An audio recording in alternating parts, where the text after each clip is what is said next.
तो आज के क्लास में हम लोग पढ़ने वाले हैं कि प्रतिरोधों का सम्मोहन क्या होता है। यहाँ से हमारे बोर्ड एग्जाम में क्वेश्चन पूछा जा सकता है। बहुत ही वीवीआई टॉपिक है, प्रतिरोधों का सम्मोहन क्या होता है, कॉम्बिनेशन ऑफ रेसिस्टेंस। तो देखिए, प्रतिरोधों का सम्मोहन दो प्रकार से किया जाता है। पहला होता है श्रेणी क्रम सम्मोहन, सीरीज कॉम्बिनेशन, और दूसरा होता है समांतर क्रम सम्मोहन, पैरेलल कॉम्बिनेशन। सम्मोहन का मतलब होता है जुड़ना, मतलब बहुत सारे प्रतिरोध को एक दूसरे से जोड़ दिया जाए तो उसे हम प्रतिरोधों का सम्मोहन कहते हैं। तो आइए देखते हैं श्रेणी क्रम सम्मोहन क्या होता है और इसे किस तरह से जोड़ा जाता है। तो देखिएगा, श्रेणी क्रम सम्मोहन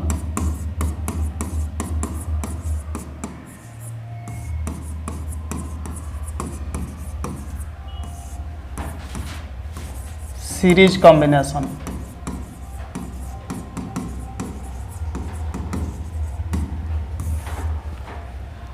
सीरीज श्रेणी क्रम का मतलब होता है कि प्रतिरोध एक दूसरे में जुड़ा रहे, एक दूसरे के आगे पीछे जुड़ा रहे। जैसे देखिए, ये हमारा हो गया रेसिस्टेंस, ये प्रतिरोध हो गया,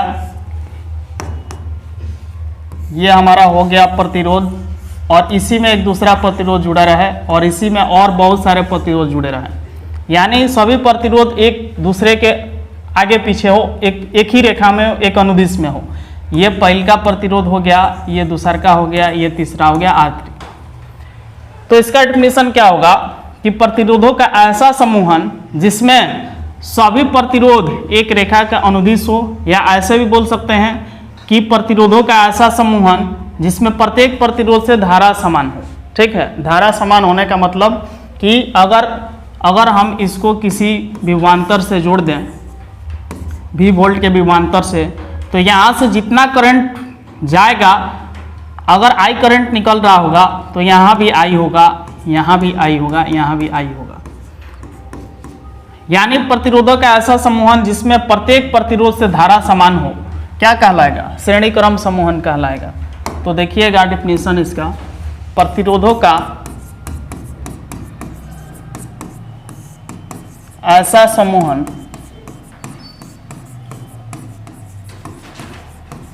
जिसमें प्रत्येक प्रतिरोध से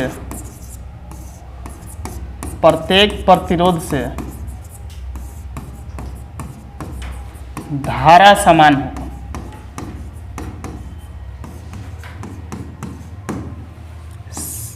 श्रेणी क्रम समूहन कहलाता है, श्रेणी क्रम समूहन कहलाता है।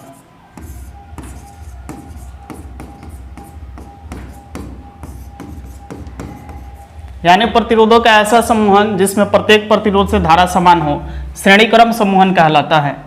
इस समूहन में सभी प्रतिरोध एक दूसरे के एक रेखा के अनुदिश जुड़े रहते हैं। तो यहाँ पे लिख सकते हैं कि इस समूहन में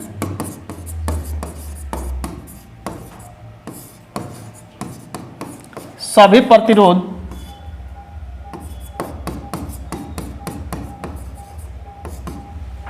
एक रेखा के अनुदिश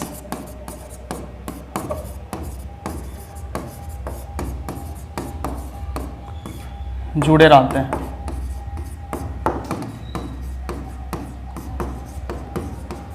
आगे देखिएगा, अगर हम इस प्रतिरोध का अगर ये वाला हम माने माइनस और ये प्लस, तो इस प्रतिरोध का भी ये माइनस होगा, ये प्लस होगा, और इस प्रतिरोध का भी ये माइनस होगा, ये क्या होगा?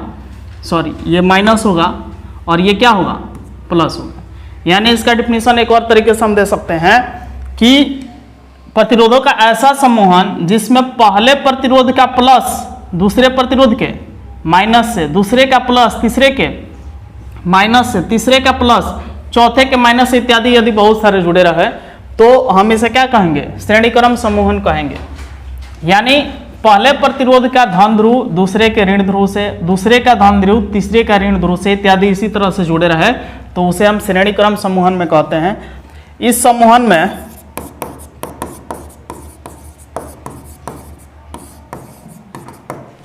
पहले प्रतिरोध का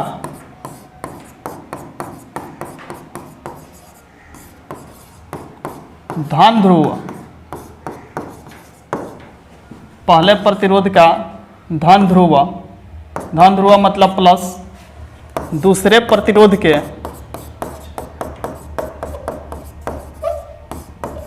ऋण ध्रुव से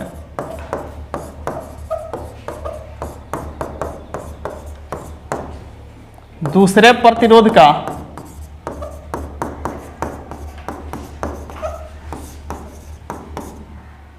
धन ध्रुव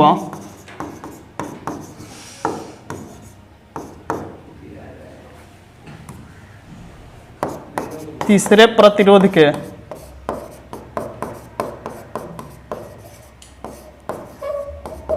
ऋण ध्रुव से इत्यादि इसी प्रकार जुड़ा रहता है।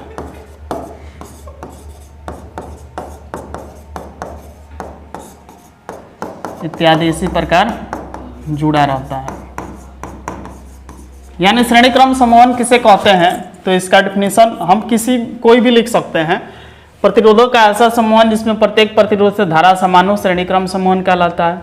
इस समूहन में सभी प्रतिरोध एक रेखा का अनुदिश होते हैं, तो इसको ऐसा भी लिख सकते हैं कि प्रतिरोधों का ऐसा समूहन जिसमें सभी प्रतिरोध एक रेखा के अनुदिश होते हैं श्रेणी क्रम समूहन कहलाता है।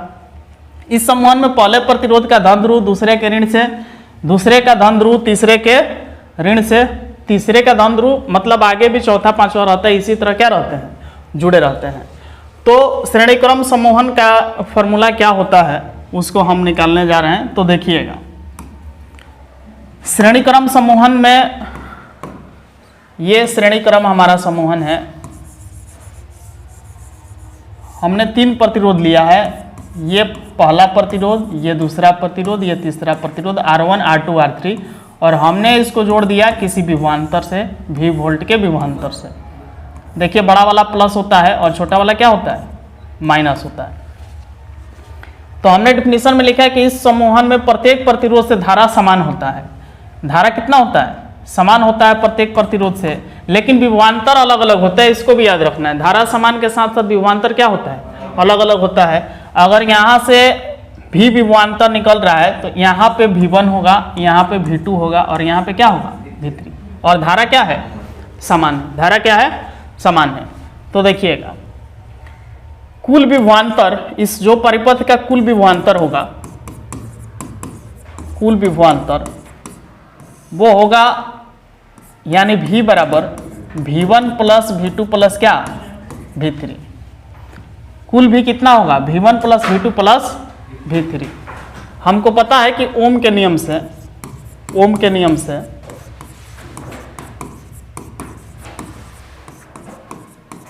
V बराबर IR, हम लोग पढ़े ना, V बराबर IR।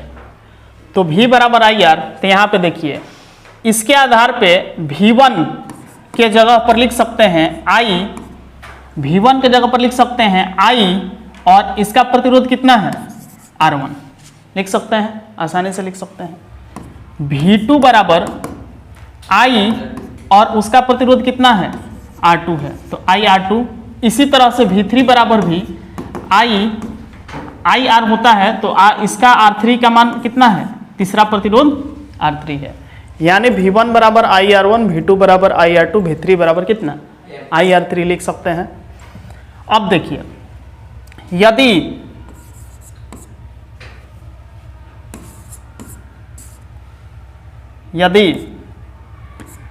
तीनों प्रतिरोधों के बदले एक समतुल्य प्रतिरोध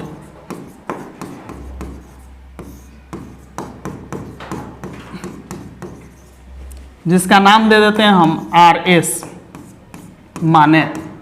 देखिएगा, हम इन तीनों प्रतिरोधों के बदले एक समतुल्य प्रतिरोध, मतलब इन तीनों के बदले एक ऐसा प्रतिरोध लगा रहे हैं जो इन तीनों के जैसा ही काम करेगा, तो उसके समतुल्य प्रतिरोध उसको कहते हैं।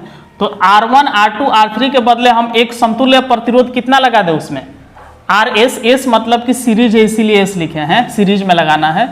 तो यदि तीनों के बदले हम समतुल्य प्रतिरोध उसमें लगा दें जिसका नाम दिए हैं RS, तो हो जाएगा यहाँ से V बराबर IRS। देखिए ये V बराबर IR ही लिखा है, सिर्फ ये R जो है, मतलब इसी R को हम RS से रिप्रेजेंट किए हैं, क्योंकि क्या सीरीज का है, सीरीज श्रेणी क्रम का निकालने जा रहे हैं, तो एस से पता चलेगा कि श्रेणी क्रम का प्रतिरोध निकालना है। ठीक है, तो यदि तीनों के बदले हम समतुल्य प्रतिरोध मान लिए V बराबर IRS, तो देखिएगा V, इसको हम इक्वेशन फर्स्ट मान लें तो V के जगह क्या लिख सकते हैं, V1 plus V2 plus V3 बराबर IRS लिख सकते हैं ऐसा। आगे देखिए V1 के जगह इसका मान रखिए, V1 के जगह कितना IR1 प्लस V2 के जगह कितना IR2 प्लस V3 के जगह कितना है V3 के जगह हमको रखना है IR3 बराबर IRS हो जाएगा। यानी हम क्या किए हैं कि इस V का कुल विभवांतर जो था V1 plus V2 plus V3 के जगह उसके मान को रख दिए, V1 बराबर IR1, V2 बराबर IR2 और V3 बराबर IR3। तो यहाँ से देखिए आगे क्या होगा। अब हम क्या करते हैं कि इधर से सब में I कॉमन है तो I को बाहर निकाल लेते हैं। I बाहर निकल गया तो हो गया R1 plus R2 plus R3 बराबर इधर कितना है IR। देखिए IR ही लिखा है, एस मतलब कि श्रेणी क्रम सीरीज का है। I से I क्या होगा, कट जाएगा, यानी गुणा में है बाटा में होगा तो I से I क्या होगा, कट जाएगा। तो कितना बचेगा, इधर R1 plus R2 plus R3 बराबर क्या RS। चलिए RS को पहले लिख देते हैं बराबर R1 plus R2 plus R3। देखिए 3 प्रतिरोध लिए थे इसीलिए 3 ही आया, जितना प्रतिरोध हमारे पास रहेगा उसको श्रेणी क्रम में जोड़ना होगा। उसी तरह प्लस R4 प्लस 5 इसी R5 इसी तरह करके उसको क्या कर देंगे, आगे बढ़ा देंगे। हमने 3 ही प्रतिरोध लिया था इसीलिए इसका जो इस परिपथ का जो समतुल्य प्रतिरोध निकल के आया है RS बराबर वो कितना है R1 plus R2 plus R3। इसका मतलब कि कितना हो प्रतिरोध हमको दिया हो और बोला जाए कि इसे श्रेणी क्रम में जोड़ना है, उसका समतुल्य प्रतिरोध निकालें, तो हम सीधे उस प्रतिरोध का मान रख के उसको क्या कर देंगे, जोड़ देंगे, तो हमारा समतुल्य प्रतिरोध क्या होगा, निकल जाएगा। तो इस तरह से इसका मान हम निकाल सकते हैं। यानी श्रेणी क्रम समूहन का समतुल्य प्रतिरोध अगर निकालना हो तो जितने भी प्रतिरोध दिए होंगे उसको आपस में क्या कर सकते हैं, जोड़ सकते हैं। आगे देखिएगा नेक्स्ट, यहाँ पे जो आपको दिया गया है RS बराबर R1 plus R2 plus R3, इसको देखिए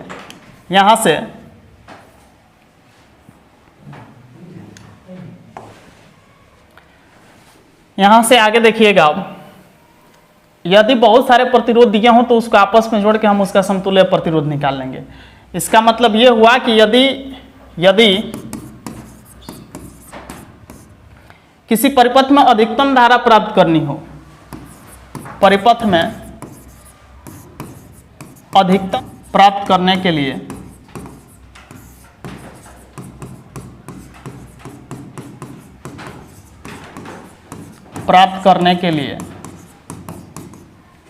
प्रतिरोधों का समूहन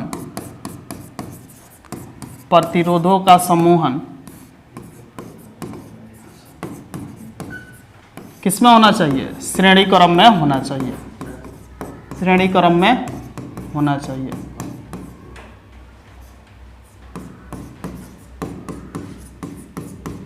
यानी किसी परिपथ में यदि अधिकतम से अधिकतम धारा प्राप्त करनी हो तो उसे हम किस में जोड़ेंगे, श्रेणी क्रम में जोड़ेंगे।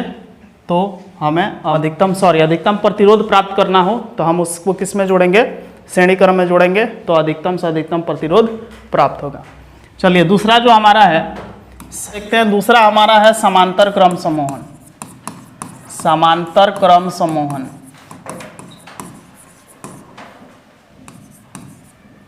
Parallel combination.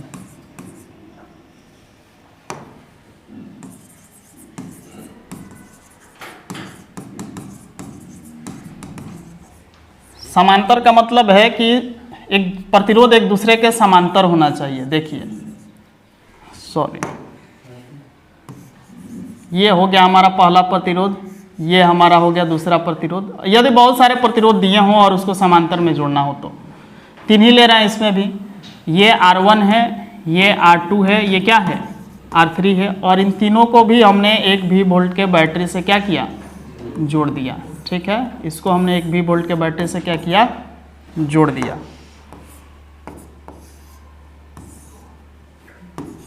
तो देखिएगा इसका डेफिनेशन क्या होगा कि प्रतिरोधों का ऐसा समूहन जिसमें सभी प्रतिरोध एक दूसरे के क्या हो, समांतर हो। या एक और देखिए, अगर हम इसको प्लस माने तो ये माइनस होगा, इसका भी ये प्लस होगा, ये माइनस होगा, इसका भी ये प्लस होगा, ये क्या होगा। तो इसका डेफिनेशन हम इस तरह से भी लिख सकते हैं कि प्रतिरोधों का ऐसा समूहन जिसमें सभी प्रतिरोध का प्लस एक जगह और सबका माइनस एक जगह जुड़ा हो, तो इस समूहन को क्या कहते हैं, समांतर क्रम समूहन कहते हैं। तो इसको हम लिख सकते हैं कि प्रतिरोधों का ऐसा समूहन, प्रतिरोधों का ऐसा समूहन जिसमें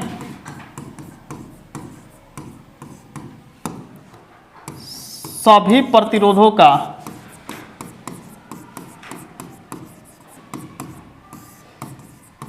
धन ध्रुव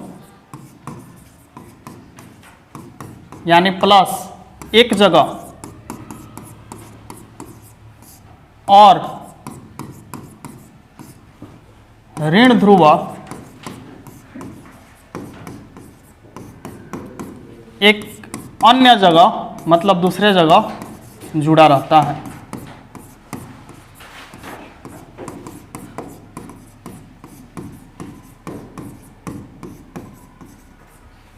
किसमें कहलाता है, समांतर क्रम समूहन कहलाता है।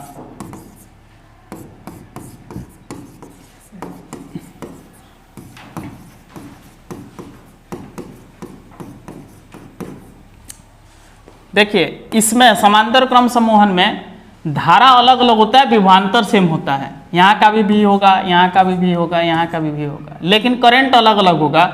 यहाँ का अगर आई करंट यहाँ से आ रहा होगा तो मान लीजिए कि यहाँ का करंट हो जाएगा I1, यहाँ का हो जाएगा I2 और यहाँ का क्या हो जाएगा I3, यानी टोटल I बराबर I1 plus I2 plus I3। जैसे पहले हमने माना था ना टोटल V बराबर V1 plus V2 plus V3, उसी तरह इसमें टोटल I जो टोटल करंट होगा यहाँ से 3 भाग में बढ़ जाएगा, I1 R1 के पास, I2 R2 के पास और I3 R3 के पास। मतलब R1 R2 R3 जिस तरह से माने उसी तरह करंट को भी हमने क्या किया है, बांट दिया है। इसमें धारा का मान अलग अलग होता है, तो लिख सकते हैं कि इस समूहन में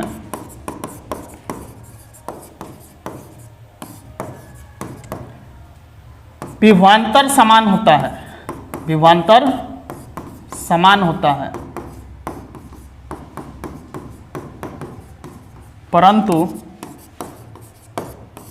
धारा अलग अलग होती है, अलग अलग होती है।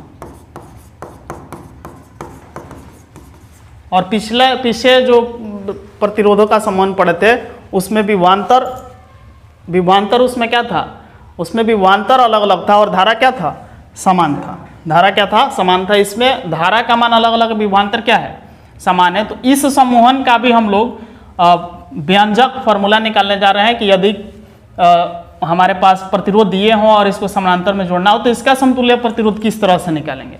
ठीक है, तो देखिएगा इसका समतुल्य प्रतिरोध किस तरह से निकालेंगे। सेम उसी तरह से यहाँ भी ओम का नियम लगाएंगे और देखिए, देखिएगा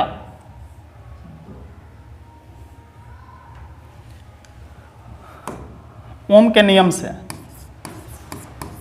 ओम के नियम से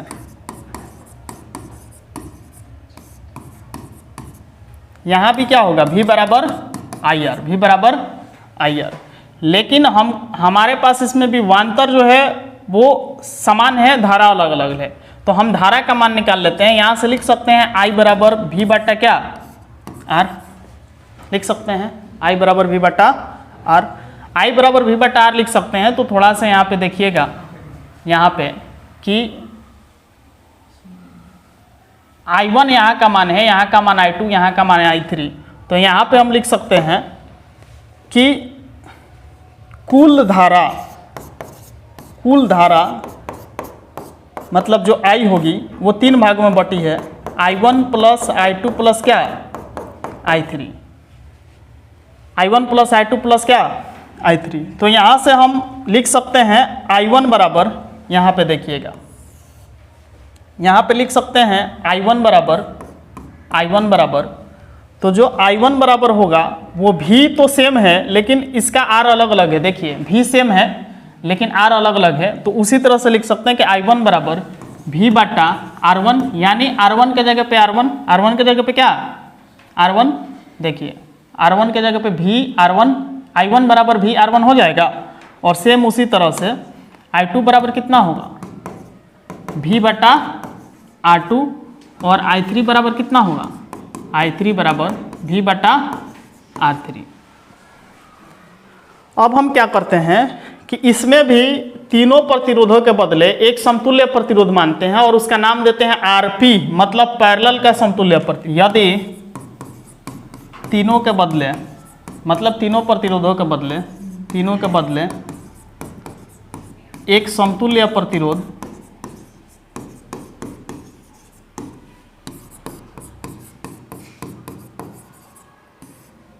RP माने, RP मतलब पैरेलल का प्रतिरोध समानांतर का माने, तो देखिए क्या होगा। अगर तीनों के बदले समतुल्य प्रतिरोध RP मानेंगे तो यहाँ पे देखिए क्या होगा, V बराबर I R होता है, यानी यहाँ से देखिए लिखा है I बराबर V बटा R। I बराबर क्या लिखा है V बटा R। इस I के जगह हम लिख सकते हैं, अगर RP का है तो I बराबर V बटा RP लिख सकते हैं, तीनों के बदले समतुल्य प्रतिरोध माने हैं तो। और इस I के जगह ये I है, I का मान कितना है I1, समीकरण 1 में देखिए I का मान I1 प्लस I2 प्लस क्या I3 बराबर V बटा RP। अब हम I1 के जगह यहाँ से वैल्यू रखते हैं, I1 का मान कितना होगा V बटा R1 प्लस V बटा R2 प्लस V बटा R3 बराबर V बटा कितना RP। ठीक है, तो देखिए क्या होगा यहाँ से, ऊपर से इसमें इस इक्वेशन में सब में ऊपर क्या है V है, तो V को कॉमन कर लेंगे हम, तो V को कॉमन कर लेंगे तो क्या हो जाएगा, ऊपर से V कॉमन हो जाएगा, तो यहाँ बचेगा 1 बटा R1 प्लस 1 बटा R2 प्लस 1 बटा R3। इधर कितना V बटा कितना है RP, V से भी क्या होगा कट जाएगा, यानी इधर बच गया 1 बटा RP, उसको हम पहले लिख देते हैं 1 बटा RP, और इधर कितना बच गया है 1 by R1 plus 1 by R2 plus 1 by R3। अगर इसी तरह से बहुत प्रतिरोध जुड़े हों तो इसी तरह 1 by R4 1 by R5 plus में करके आते जाएगा। तो ये हमारा जो फॉर्मूला है किसका है, समांतर क्रम का है। क्वेश्चन को बनाते समय इस तरह जब हल करते हैं तो जो मान आता है 1 बटा RP, मान लीजिए कि 1 बटा RP बराबर आ गया हमारा, 1 बटा RP बराबर आ गया 16, तो हमको RP निकालना रहता है, तो इसको ऊपर भेजेंगे यानी RP बटा 1 करेंगे तो ये भी क्या हो जाएगा 1 बटा 16। तो क्वेश्चन को बनाते समय ध्यान रखना है, आगे जब हम बताएंगे क्वेश्चन तो उसमें आपको समझाएंगे कि ये आया है 1 बटा RP, लेकिन हमको जब समतुल्य प्रतिरोध निकालना हो तो समतुल्य प्रतिरोध ये माने थे, ये नहीं माने थे। ठीक है, सिर्फ RP माने थे, 1 बटा RP नहीं माने थे।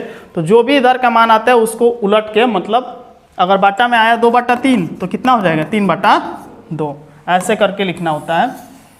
तो यदि समांतर क्रम में हो तो उसका फॉर्मूला होता है 1 बटा RP बराबर 1 बटा R1 प्लस 1 बटा R2 प्लस 1 बटा R3। इसी तरह बहुत सारे यदि प्रतिरोध जुड़े हो तो। ठीक है, अब देखिए श्रेणी क्रम समूहन में यदि प्रतिरोध ज़्यादा से ज़्यादा प्राप्त करना हो तो प्रतिरोधों को श्रेणी क्रम में जोड़ा जाता है, लेकिन प्रतिरोध अगर कम से कम प्राप्त करना हो, न्यूनतम प्रतिरोध प्राप्त करने के लिए प्रतिरोधों का समूहन किसमें होना चाहिए, किसमें होना चाहिए, समांतर में। एक एग्जाम्पल से हम आपको समझा देते हैं। जैसे मान लीजिए कि एक R1 का मान दिया है 2 ओम और R2 का मान दिया है कितना 3 ओम। एक बार हम इसका समतुल्य प्रतिरोध सीरीज में निकालेंगे तो सीरीज का फॉर्मूला कहता है कि R1 प्लस R2 कितना हो जाएगा 5 ओम। दूसरा का इसी को हम सेकेंड में अगर पैरेलल निकालना हो, इसका समतुल्य प्रतिरोध समांतर का समतुल्य प्रतिरोध निकालना हो तो हमारे पास फॉर्मूला है 1 बटा RP बराबर 1 बटा R1 मतलब 1 बटा 2 प्लस 1 बटा 3। जब इसको सॉल्व करेंगे तो ये आएगा एलसीएम हो जाएगा 6, यहाँ पे 3 और यहाँ पे 2, कितना आ जाएगा 5/6। यानी अभी हमने आपको बताया कि RP बराबर हो जाएगा कितना 6/5, 6/5 यानी 5 से 6 में भाग देंगे तो 1.2 आएगा। कितना आएगा 1.2। इसको भाग देंगे तो कितना आएगा 1. देखिए ये 1.2 ओम आया है जब पैरेलल में जोड़े तो सीरीज में जोड़े तो कितना आया 5 ओम। यानी अधिकतम प्रतिरोध प्राप्त करने के लिए प्रतिरोधों का समूहन किस में होना चाहिए, श्रेणी में, और न्यूनतम कम से कम प्रतिरोध चाहिए तो उसका समूहन हमको किस में करना चाहिए, समानांतर में करना चाहिए। तो यहाँ पे लिख सकते हैं, ये एग्जाम में पूछता भी है कि प्रतिरोध अधिकतम प्रतिरोध प्राप्त करने के लिए उसका समूहन किस तरह होना चाहिए। तो इस समांतर क्रम समूहन में लिख सकते हैं कि न्यूनतम प्रतिरोध प्राप्त करने के लिए, न्यूनतम मतलब कम से कम, न्यूनतम प्रतिरोध प्राप्त करने के लिए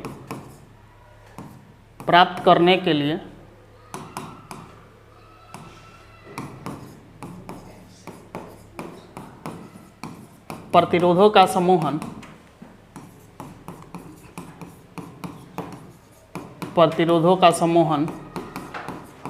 किसमें होना चाहिए, समांतर क्रम में होना चाहिए, समांतर क्रम में होना चाहिए।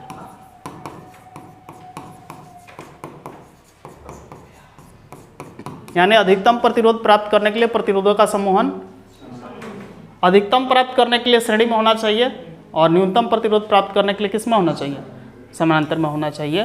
तो इस तरह से आपको याद रखना है, ठीक है।